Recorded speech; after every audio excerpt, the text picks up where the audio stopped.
రకరకాల అంతర్జాతీయ సదస్సులలో international conventions అంటాం కదా, వాటిలలో సంతకం చేసి అక్కడ ఒప్పుకుంటున్నారు మేము ఈ చట్టం తీసుకొస్తాం ఆ చట్టం తీసుకొస్తామని. సో దాంతో చాలా రకాల కొత్త కొత్త చట్టాలు వస్తున్నాయి. మీకు ఇన్సాల్వెన్సీ బ్యాంక్రప్సీ కోడ్ అని, ప్రివెన్షన్ ఆఫ్ మనీ లాండరింగ్ అంటే, మీరు ఈడీ అని వినుంటారు, రోజు పేపర్లో చూస్తారు, టీవీలో చూస్తారు, ఎన్ఫోర్స్మెంట్ డైరెక్టరేట్ ఈడీ అని. అదేంటంటే prevention of money laundering act అని ఒకటి వచ్చింది. అది తర్వాత ఆర్బిట్రేషన్ అండ్ కన్సిలేషన్ యాక్ట్, తర్వాత కమర్షియల్ కోర్ట్స్ యాక్ట్ అని, ఇట్లా రకరకాల చట్టాలు రావడం, ఆ చట్టాలతో కేసులు పెరిగిపోతూ ఉన్నాయి. అది ఒక కారణం. ఇంకొకటి మీకు ఇప్పటి నుంచి చాలామంది కలెక్టర్స్ ఇప్పటివరకు చెప్పారు, అంటే వాళ్ళకు ఉన్నటువంటి అది ఇంపార్టెంట్ ఇష్యూ కాబట్టి వాళ్ళందరూ కూడా అదే విషయం ప్రస్తావించడం జరిగింది. అదేంటంటే 2 చట్టాలు ముఖ్యంగా.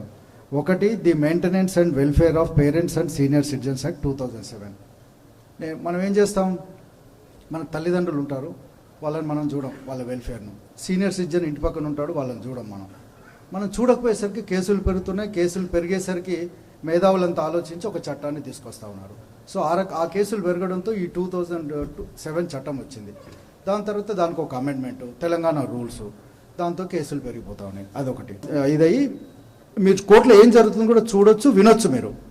తర్వాత లైవ్ ట్రాన్స్క్రిప్షన్, మీరు మాట్లాడుతుంటే టైప్ అయిపోతూ ఉంటుంది, మీరు తెలుసుకోవచ్చు.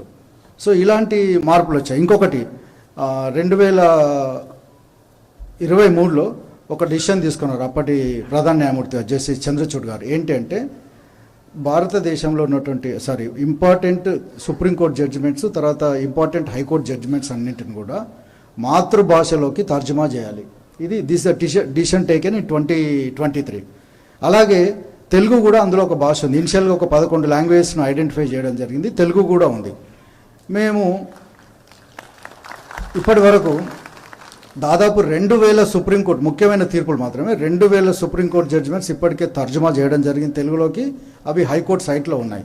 తర్వాత దాదాపు 2000 చిల్లర హైకోర్టు జడ్జిమెంట్స్ కూడా మేము తెలుగులోకి ట్రాన్స్లేట్ చేయడం జరిగింది. అవి కూడా మీకు మన హైకోర్టు సైట్లోకి వెళ్తే దొరుకుతుంది. సో ఈ ట్రాన్స్లేషన్ అనే ఉద్దేశం ఏంటంటే, ఒక క్లయింటు, ఒక అర్జీదారు, అతను కేసు గెలిస్తే ఎందుకు గెలిచాడు, కేసు నెక్స్ట్ ఏం చేయాలి, కేసు ఓడిపోతే ఎందుకు ఓడిపోయాడు కూడా తెలియాలంటే అతను చదవాలి కదా, ఇంగ్లీష్ అయితే అతనికి రాదు. సో కాబట్టి ఈ ఉద్దేశంతో మనం తెలుగులోకి తర్జుమా చేయడం జరుగుతూ ఉంది. తర్వాత ఈ రకంగా చాలా విప్లవాత్మకమైనటువంటి మార్పులు వచ్చినప్పుడు కూడా కేసులు పెరుగుతూ ఉన్నాయి.